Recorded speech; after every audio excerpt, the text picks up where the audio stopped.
नमस्कार, मैं हूँ रेखा उपाध्याय, मैं मधु प्रजापति। आज मैं एक बहुत प्यारा सुहाग गीत सुनाने जा रही हूँ। आप सबको अच्छा लगेगा तो कमेंट में जरूर बताना, अपना प्यार दुलार आशीर्वाद जरूर देना।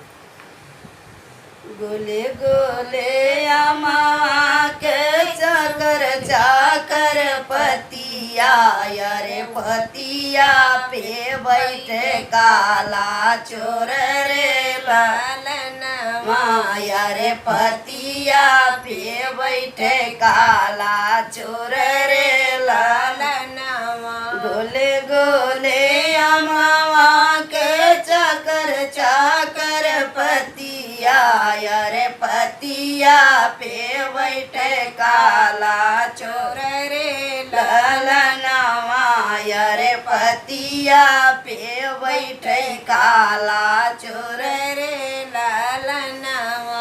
दुआरे से उठले भैया हो कवन रामा, दुआरे से उठले भैया हो कवन रामा, झपटी मालिया में जाई रे लालनवा, यारे झपटी मालिया में जाई रे लालनवा। दे तू ना मोरी माई डाल तलवरिया, दे तू ना मोरी माई डाल तलवरिया, यारे सुगना के मारे मा जाबरे लालनवा, यारे चोरावा के मारे मा जाबरे लालनवा। घर में से निकलली माता कवनी देई, घर में से निकलली माता कवनी देई।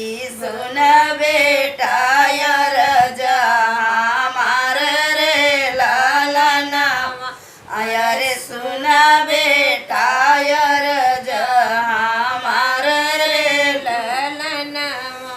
काला ही चोर बेटा तोरा बहनोइया, काला ही चोर बेटा तोरा बहनोइया, यारे मांगला बहिनी तोहार रे लालनवा, यारे मांगला बहिनी तोहार रे लालनवा। बहिनी के ले जइयै अपने गोहनवा, अरे बहिनी सोहागिनी होई जाई रे लालनवा, अरे बहिनी सोहागिनी होई जाई रे लालनवा।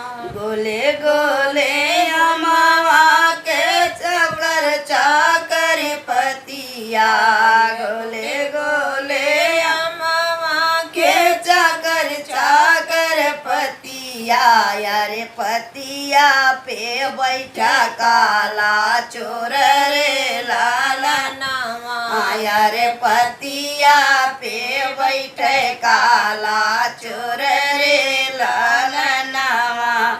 दुआरे से आवले भैया कवन रामा, झपटी आंगनवा में जाई रे लालनवा, यारे झपटी आंगनवा में जाई रे लालनवा। देई दे तू मोरी चाची भरछी कटरिया, यही चोरावा मारन हम जाबरे लालनवा, ये चोरवा मांगई बहिनी हमार रे लालनवा, यारे चोरवा मांगई बहिनी हमार रे लालनवा। घर में से निकलली चाची हो कवनी देई, घर में से निकलली चाची हो कवनी देई। सुन